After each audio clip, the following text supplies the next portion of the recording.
बिस्मिल्लाहिर्रहमानिर्रहीम। अस्सलाम वालेकुम। कैसे हैं आप सब? उम्मीद करती हूँ आप सब बिल्कुल ठीक होंगे। आज की वीडियो क्लास 3 की न्यू ऑक्सफोर्ड मॉडर्न इंग्लिश पर है। और बच्चों, आज की वीडियो में मैं आपके साथ पोइम सनिंग, धूप में सुस्ताते हुए, इसकी जो रीडिंग है वो शेयर कर चुकी हूँ आपके साथ। तो आज की वीडियो में हाफ एक्सरसाइज शेयर करूँगी इंशाल्लाह। फिर जो रिमेनिंग एक्सरसाइज रह जाएगी वो फिर नेक्स्ट वीडियो में आपके साथ शेयर की जाएगी।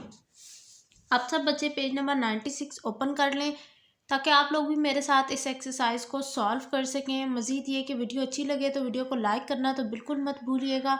चलिए जी, स्टार्ट करते हैं एक्सरसाइज। क्वेश्चन नंबर 1 है, आंसर द फॉलोइंग क्वेश्चन। इन सवालात के आपने जवाब देने हैं। Why did the dog flap it's year? कुत्ते ने अपना कान क्यों हिलाया या क्यों फड़फड़ाया? फ्लैप करना मतलब फड़फड़ाना। तो इसका आंसर आपने देखना है। ये देखिए, राइट डाउन कर लें।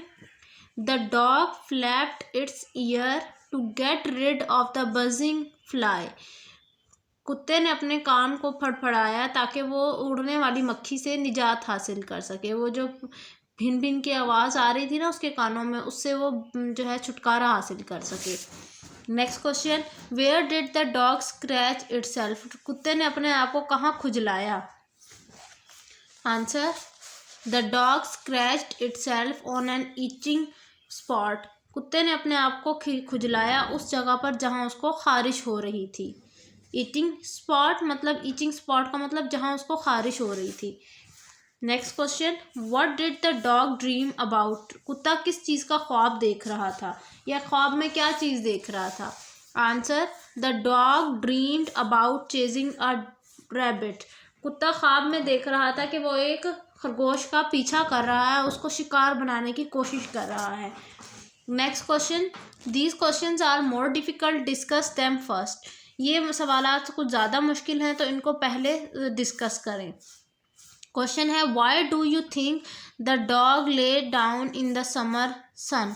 आपके ख्याल में कि आपकी सोच क्या कहती है कि जो कुत्ता था वो सूरज, गर्मी के जो सूरज था उसके नीचे कहाँ क्यों बैठा हुआ था, यानी क्यों जो है गर्मी के सूरज का मज़ा ले रहा था? क्यों, क्या वजह थी इसके पीछे? आंसर लिखेंगे, because it was too old and lazy to run around. क्योंकि वो बहुत अब बूढ़ा हो चुका था और बहुत सुस्त हो चुका था कि वो भाग सके या चल सके। Next question, which word best describe the dog? कुत्ते को सबसे अच्छा मतलब डिस्क्राइब उसके करेक्टर को डिस्क्राइब करने के लिए कौन सा लफ्ज़ सबसे अच्छा है? हॉट, एक्टिव या ड्रीमी? तो आंसर आप लिखेंगे कुछ इस तरह से, hot and old best describe the dog. गरम और बूढ़ा, ये दो लफ्ज़ जो हैं ये कुत्ते को बहुत अच्छे से डिस्क्राइब करते हैं। Next question, what are the difference between old dog in the poem and the puppy you read about in a previous poem? आपके ख्याल में क्या फ़र्क है बूढ़े कुत्ते और पपी के पपी यानी जो डॉग का बेबी होता है उसे कहते हैं पपी। तो पपी और ओल्ड डॉग में क्या मुख्तलिफ हैं चीज़ें, यानी जो इन दोनों में क्या फ़र्क है? तो आप आंसर कुछ इस तरह फ्रेज आउट करेंगे बच्चों। The old dog is lazy, बूढ़ा कुत्ता बहुत सुस्त है। The puppy is young, puppy जो है वो बहुत जवान है। एंड फुल ऑफ एनर्जी, और उसमें बहुत सारी एनर्जी मौजूद है, यानी वो यंग है ना, इस वजह से वो एनर्जेटिक है। Next question, answer the question about this line taken from the poem. He whimpered a bit. अब यहाँ पर वो कह रहे हैं कि ये आपको जो है पोइम में से एक लाइन दी गई है, इसके मुताबिक आपने इन सवालों के जवाब देने हैं। Who whimpered, what does whimper means? कौन विम्पर कर रहा था और उसका क्या मीनिंग है? विम्पर कौन कर रहा था? डॉग। तो आप लिखेंगे dog whimpered, and whimper means to cry softly, आहिस्ता सी आवाज़ में रोने की आवाज़ निकालना। और आप सब बच्चों को पता होगा कि पोइम अगर आप लोगों ने रीड आउट की है कि वो क्यों जो है हल्का सा रो रहा था। वो आदतन रो रहा था, यानी उसकी वो अपनी आदत पूरी कर रहा था, ये उसकी हैबिट थी। Was there a reason of this whimpering? क्या इस जो है हल्के से रोने की कोई वजह थी? देयर वॉज नो रीज़न, वह कोई वजह नहीं थी।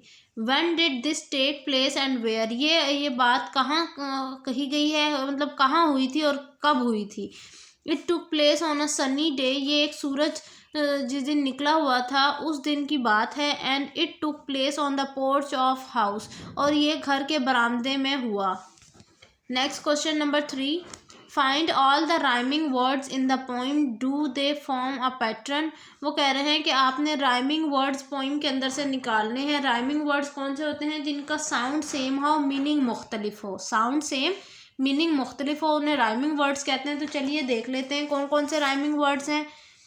सन, run, spot, pot, fly, eye, a bit, rabbit.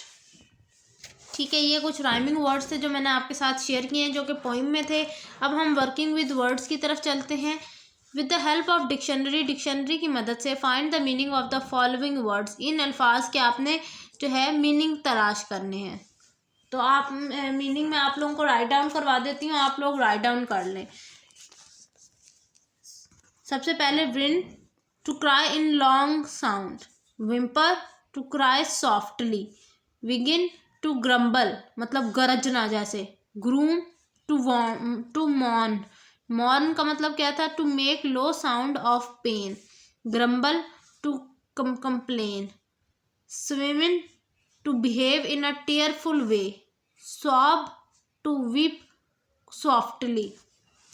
तो बच्चों ये थे वो वर्ड्स की मीनिंग। आप चाहें तो इनका स्क्रीनशॉट ले लें और बाद में नोट डाउन कर लें। अब हम नेक्स्ट पेज नंबर 97 की तरफ चलते हैं, जिसमें हमारे पास क्वेश्चन नंबर 2 है। और इसमें वो कह रहे हैं इन अल्फाज का आपने जुमलों में इस्तेमाल करना है। As soft as butter, as quick as lightning, as tough as leather, as stiff as a post.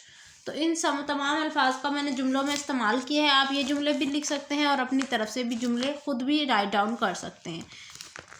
पहला है as soft as butter, the cloth was as soft as butter. As quick as lightning, the horse was as quick as lightning. As tough as leather, the string was as tough as a leather. As stiff as a post, my back is as stiff as a post by sitting up for a long. तो बच्चों ये थी जी कुछ जुमले sentences जो आपने बनाने थे। अब हम नेक्स्ट क्वेश्चन नंबर 3 की तरफ चलते हैं। वो कह रहे हैं कि जिस तरह से आपने ये लफ्ज़ पहले से लिखे हुए थे आपके पास सेंटेंस के लिए, आपने इन्हीं की मदद से मज़ीद और इस तरह के अल्फाज बनाने हैं। इन्हें कहते हैं बेसिकली बच्चों सिमिली। तो इसी तरह के सिमिली आपने बनाने हैं जिसमें हम एज़ या लाइक का इस्तेमाल करके किसी चीज़ से तशबीह देते हैं किसी दूसरी चीज़ को। तो देखिए पहला है as butter, as soft as butter. दूसरा होगा एज स्मूथ एज बटर था तो इसका हम बनाएंगे एज स्मूथ एज आइस या as smooth as a baby butter. अब देखिए एज क्विक एज लाइटनिंग, इसका आप बना सकते हैं as quick as a flash या एज क्विक एज थॉट। इतना तेज़ जिस तरह एक ख्याल आता है। इसके अलावा और वर्ड्स जो हैं as tough as leather, as tough as nail, as tough as rock. फिर है as stiff as a post, तो इसको आप बना सकते हैं as stiff as a board या फिर as stiff as a stone. इतना सख्त जितना एक पत्थर सख्त होता है। तो बच्चों यहाँ तक मैंने आज आपके साथ शेयर कर दी है एक्सरसाइज। इंशाल्लाह नेक्स्ट वीडियो में क्वेश्चन नंबर 4 शेयर किया जाएगा। मिलती हूँ नेक्स्ट वीडियो में। अपना बहुत सारा ख्याल रखिएगा, मुझे दुआओं में याद रखिएगा। चैनल को सब्सक्राइब करना तो बिल्कुल मत भूलिएगा। मिलूंगी नेक्स्ट वीडियो में, तब तक के लिए अल्लाह हाफिज़।